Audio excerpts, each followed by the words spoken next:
Hey guys, last week we read Magic Tree House number 26, Good Morning Gorillas, where Jack and Annie took a trip to the rainforest and met some gorillas, and they discovered their second type of magic, the magic of animals, which is sign language, the language that you use to communicate with your hands and your heart, but not your voice.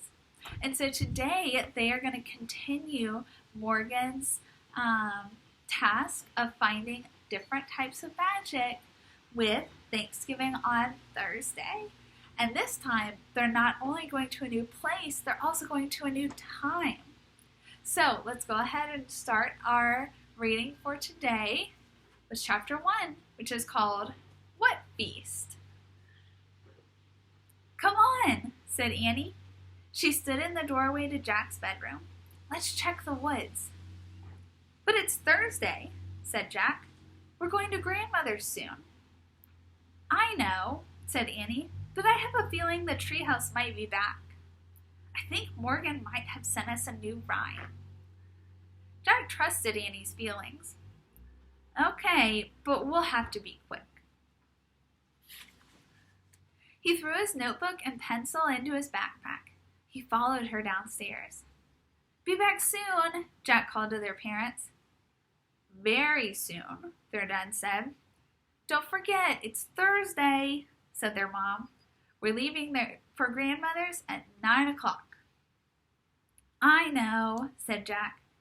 We'll be back in 10 minutes, said Annie. They hurried out of their house.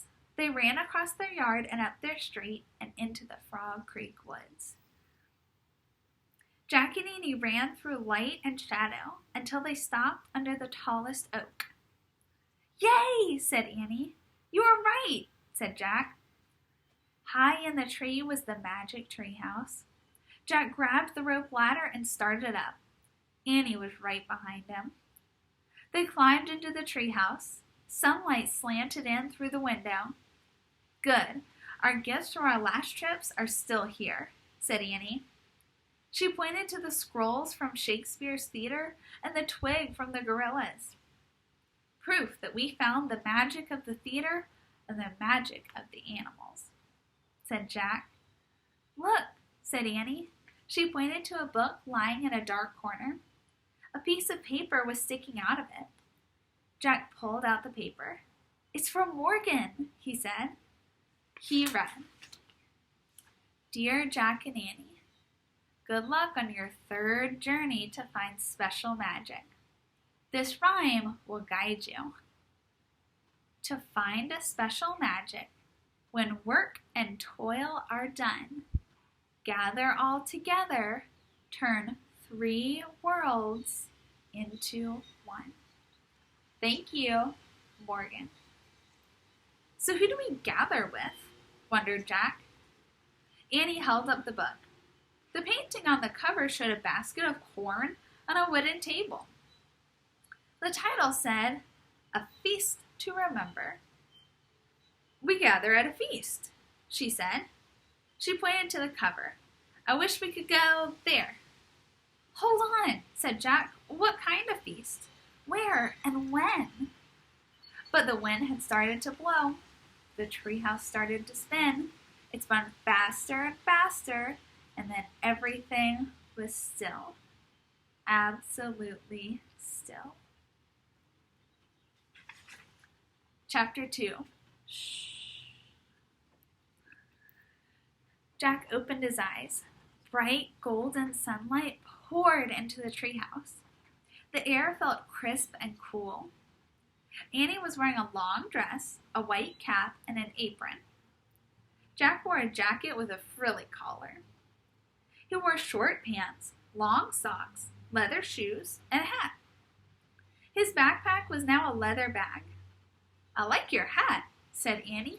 It's funny. Yours is too, said Jack. You look like a pilgrim, said Annie. So do you, said Jack.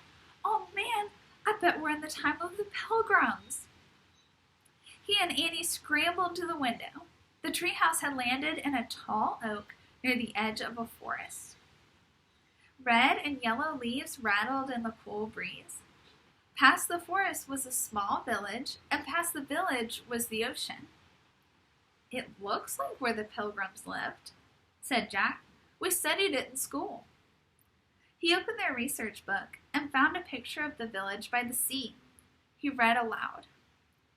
"In 1620, a group of 102 passengers sailed from England to America on a ship called the Mayflower. Many of the people on board wanted freedom of religion. They wanted to worship God in their own way, not the way the King of England made them. Others wanted to find a new life and a new land. Today we call all the people who sailed on the Mayflower Pilgrims." "Yes," said Annie. Jack read on. "The Pilgrims wanted to settle near New York, but a storm blew their ship north. They landed in a bay on the coast of what is now Massachusetts. 6 years before, Captain John Smith had explored the coast. He had named the bay Plymouth.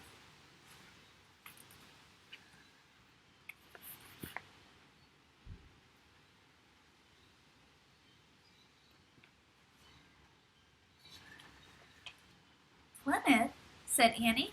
"That's where the first Thanksgiving was." "Oh man," Jack smiled. "So that's the feast." "Wow," said Annie. "My class put on a play about the first Thanksgiving." "Mine did too," said Jack. "I played Priscilla," said Annie. "I played a turkey," said Jack. "Now we'll get to meet the real Priscilla," said Annie. "And Squanto and Governor Bradford and Miles Standish. Come on." She started down the ladder. "Wait, what will we say?" asked Jack. "We'll just tell them hi and stuff," said Annie. "Are you nuts?" said Jack. He put the book into his bag. "They want to understand who we are. We need a plan." He slung the bag over his shoulder and hurried down the ladder after Annie. "Listen, we need," Jack started. "I know, a plan," said Annie. "But first, let's get closer to the village and just watch." "Okay," said Jack, "but we can't let anyone see us. We have to be careful and quiet." He and Annie started walking carefully through the woods, but they did not walk quietly.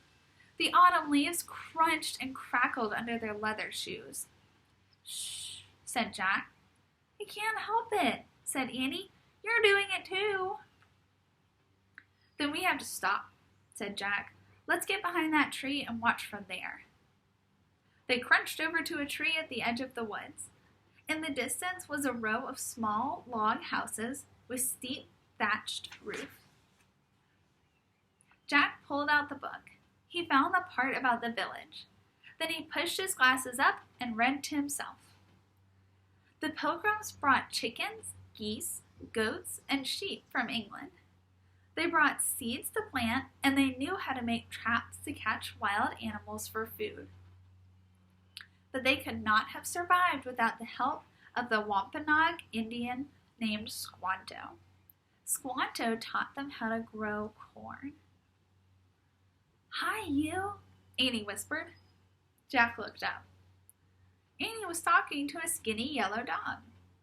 The dog was sniffing a tree near them. "Don't let him see us," Jack whispered.